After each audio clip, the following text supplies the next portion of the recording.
वो जन्म से दृष्टिहीन हैं, फिर भी सभी वेद पुराण कंठाग्र हैं। 1.5 लाख से अधिक पन्ने कंठस्थ हैं, जिन्हें राष्ट्रपति पद्मश्री से कर चुके हैं सम्मानित, जिनके आगे प्रधानमंत्री भी झुकाते हैं सिर। बागेश्वर धाम के पंडित धीरेन्द्र शास्त्री ने जिनसे सीखी विद्या, कौन है जगत गुरु रामभद्राचार्य, जिनके आगे विज्ञान भी हो चुका है फेल। राम मंदिर पर दिलाई सनातन को जीत। दुनिया के वो महान संत जो न पढ़ सकते हैं, न लिख सकते हैं और न ही ब्रेल लिपि का इस्तेमाल कर सकते हैं, फिर भी गीता से लेकर रामायण तक और वेद से लेकर पुराण तक के किस पन्ने पर क्या लिखा है, सब कुछ ऐसे ही बता देते हैं। ऐसे महान संत पंडित धीरेन्द्र शास्त्री के गुरु हैं, जिनके पास रहकर धीरेन्द्र शास्त्री ने ये विद्या सीखी, जिसे कुछ लोग अंधविश्वास कह रहे हैं। अब आपके मन में सवाल उठ रहा होगा कि जगत गुरु रामभद्राचार्य कौन है। बताते हैं आपको। यूपी के जौनपुर में जन्मे गिरिधर मिश्रा की आंखों की रोशनी 2 महीने में ही चली गई। डॉक्टर्स इलाज कर हार गए, कहने लगे ये बच्चा नहीं पढ़ेगा, ब्रेल लिपि से पढ़ाए तो कुछ कर सकता है।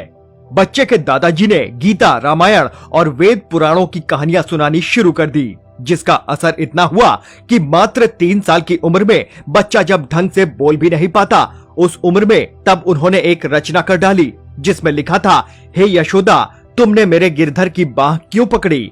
घर वाले समझ गए कि ये कोई साधारण बालक नहीं है। जैसे जैसे गिरधर बड़े हुए, सुनकर ही सब कुछ याद रखने लगे।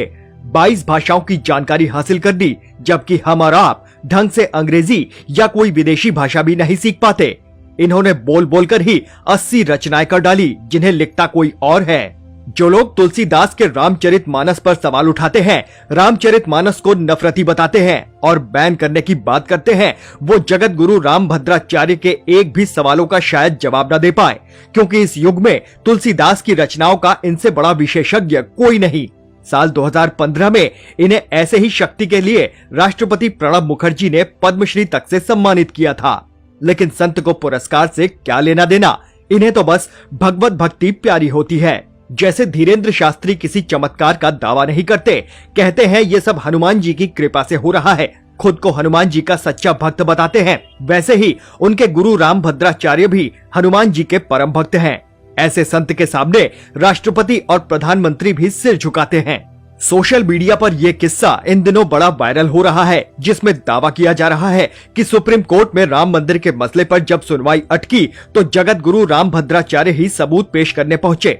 उन्होंने ऋग्वेद के जैमिनीय संहिता से ऐसे ऐसे प्रमाण पेश किए कि जज साहब भी कहने लगे, असल ईश्वरीय चमत्कार तो यही हैं, जो व्यक्ति न आंखों से देख सकता है, जिन्होंने सब कुछ सुनकर ज्ञात किया है, खुद कभी ब्रेल लिपि से लेकर किसी भी तरह की तकनीक का सहारा नहीं लिया, उनकी बताई एक एक बातें हमें सही मिली हैं। मतलब रामभद्राचार्य ने भले ही भगवान को खुली आंखों से हमारी और आपकी तरह नहीं देखा है, लेकिन उन्होंने भगवान को दिल की गहराई से महसूस किया है, अंतरात्मा से उनके दर्शन किए हैं।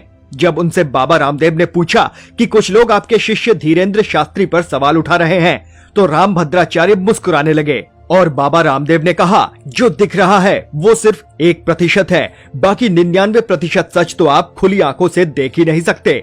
जिन्हें यह सब अंधविश्वास लग रहा है, उन्हें जगत गुरु रामभद्राचार्य जी को देखना चाहिए, जिनके ऊपर भगवान की ऐसी कृपा है, जिन्हें ना विज्ञान समझ पाया, ना बड़े बड़े विद्वान।